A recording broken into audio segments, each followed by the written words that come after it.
তাহলে এখন বড় প্রশ্ন, আলু কি আরো মহার্ঘ? দেখুন, ধর্মঘট প্রত্যাহার কিন্তু তবুও কমেনি আলুর দাম। 35 থেকে 40 টাকায় প্রতি কেজি আলু বিক্রি হচ্ছে। হিমঘর থেকেও 1600 টাকা বস্তা দিয়ে কিনতে হচ্ছে। মন্ত্রীর আশ্বাস, আলু ধর্মঘট প্রত্যাহার হলেও এখনো পর্যন্ত বাজারে কিন্তু স্বাভাবিক হয়নি আলুর দাম। খবর তেমনটাই আসছে।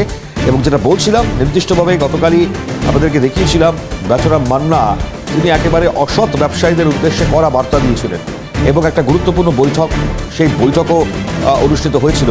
ফলত এদিক থেকে দাঁড়িয়ে ধর্মঘট প্রত্যাহার হলে পরেও প্রতি কেজি আলু 35 থেকে 40 টাকা কেজি দরে কিন্তু বিক্রি হচ্ছে এবং হিমঘর থেকেও 1600 টাকা বস্তা। মন্ত্রীর আশ্বাসে আলু ধর্মঘট প্রত্যাহার হলেও পরিস্থিতি কতদিনের মধ্যে স্বাভাবিক হবে এখন সেটা কিন্তু দেখবার। এখনো পর্যন্ত সর্বশেষ যে আপডেট, তাতে পরিস্থিতি স্বাভাবিক হয়নি। একটু মালদায় চলে যাওয়ার চেষ্টা করবো, মালদার চাচল বাজার, সেখান থেকে অভিষেক আমাদের প্রতিনিধি দাঁড়িয়েছে। অভিষেকের গায়ে চলে যাওয়ার চেষ্টা করবো সরাসরি। অভিষেক, তোমার পেছনে প্রচুর শাকসবজি, ইনফ্যাক্ট আলুটা নিয়ে আমরা একটু বিস্তারিত জানবার চেষ্টা করবো যে দাম কি আদৌ নিয়ন্ত্রণে এসছে অভিষেক?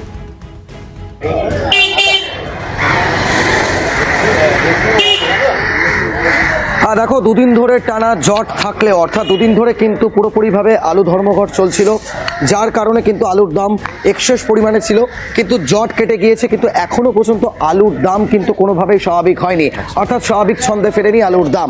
আমি ইতিমধ্যে দাঁড়িয়ে রয়েছি মালদার চাচলের দৈনিক বাজার। সেই দৈনিক বাজারে আলুর যে দাম সেটা হচ্ছে 35 থেকে 40 টাকা কিলো দরে কিন্তু বিক্রি হচ্ছে আলু, এবং পাইকারি রেটে যারা এই ব্যবসায়ীরা যারা ব্যবসা করেন তারা কিন্তু 1600 টাকা দরে কিন্তু তারা কিন্তু বস্তা কিনে নিয়ে আসছেন আলু, এবং এইভাবেই চলছে। গতকাল বেচারাম মান্না কৃষি বিপণন মন্ত্রী তিনি কিন্তু বৈঠক করেছিলেন। আমি সরাসরি একটু কথা বলবো এখানকার আলু ব্যবসায়ীদের সঙ্গে। বলছি, দাদা, এই মুহূর্তে আলুর দাম কি? এই মুহূর্তে আলুর দাম হচ্ছে 40 টাকা, বস্তা হচ্ছে 1600 টাকা। তার ভিতরে 4 কেজি 5 কেজি বস্তাতে খারাপ বের হয়ে যায়, শর্টিং আছে। আবার ওই বাজার মূল্য হিসাবে আমরা 2 টাকা লাভে মাল বিক্রি করি। এখানে গদিদাররা যা বলছে তা মেনে নিচ্ছি আমরা। দাম কি কোনোভাবে নিয়ন্ত্রণে আসবে? নিয়ন্ত্রণে আসবে কিনা সেটা বলতে পারছি। আপনাদেরকে কি ইনস্ট্রাকশন দেওয়া হয়েছে, কি বলা হয়েছে আপনাদেরকে হিমঘর থেকে? হিমঘরতে আমাদের কোনো আলোচনা হয়নি। এখানে আমাদের আড়তদাররাই বলছে যে এরকম দাম বেড়ে গেছে, ওরকম দাম বেড়ে গেছে। হ্যাঁ, তো ওই হিসাবে আমরা মাল নিয়ে আসছি, 1 বস্তা করে আলু নিয়ে আসছি, বিক্রি করে দিচ্ছি। তার বিনিময়ে 2 টাকা 1 টাকা লাভে মাল বিক্রি করছি আমরা। হ্যাঁ, 40 টাকা। ক্রেতাদের সঙ্গে কথা বলবো। দাদা, বলছি যে দুদিন ধরে টানা ধর্মঘট চলছিল আলু নিয়ে, আলুর দাম 35 থেকে 40 টাকা কিলো দরে বিক্রি হচ্ছে, কতটা অস্বস্তিতে পড়ছেন, কতটা নাভিশ্বাস ফেলতে হচ্ছে আপনাদের বাজারে এসে? মূলত স্বস্তিতে আছি আমরা। যা পরিস্থিতি, খেটে খাওয়া মানুষদের যা পরিস্থিতি, কৃষকদের যা পরিস্থিতি, তাতে খুব আলু কিনলেন? আলু আজকে নেইনি, আমি বেগুন নিলাম। কথা বলবো বেশ কয়েকজনের সঙ্গে যারা বাজার করছেন, মূলত তাদের সঙ্গে একটু কথা বলার চেষ্টা করব। বলছি, দাদা, আলুর দাম কেমন দেখছেন এই মুহূর্তে? আলুর দাম তো চরম গো, 35 টাকা কিলো। এই মুহূর্তে 35 টাকা হওয়াই উচিত না একেবারে হিসাবে। বুঝতে পারছি অভিষেক, কথা বলো তাদের থেকে জানো। আপাতত তোমাকে ধন্যবাদ জানাই এই মুহূর্তে।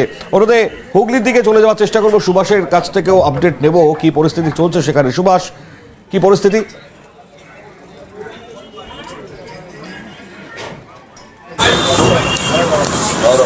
দেখো মণিময়, তোমায় বলি যে এই মুহূর্তে আমি আছি ঠিক হুগলির সিঙ্গুরে।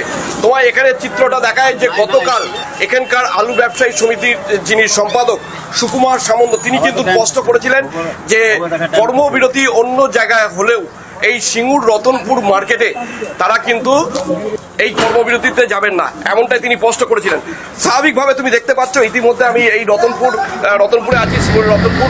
এখানে যারা শ্রমিক আছে তারা মূলত কাজ করছে। আমার সঙ্গে একজন ব্যবসায়ী সমিতির সম্পাদক আছেন, ওনার কাছেও আমরা সরাসরি কথা বলে নেবো, তার মুখ থেকে আমরা একটু শুনে নেবো। বলছি, গতকাল আপনি স্পষ্ট করেছিলেন যে অন্যান্য জায়গায় কর্মবিরতি হলেও সিঙ্গুর কিন্তু কর্মবিরতিতে যাবে না, এবং আপনাদের এখান থেকে যে আলুটা যায়, হুগলির যে আলুটা কলকাতা, হাওড়া, নদিয়া এবং উত্তর 24 পরগনা, সেইখানটা এখান থেকে প্রায় 20 থেকে 25 হাজার আলু বিভিন্ন জায়গায় যায়। কি বলবেন?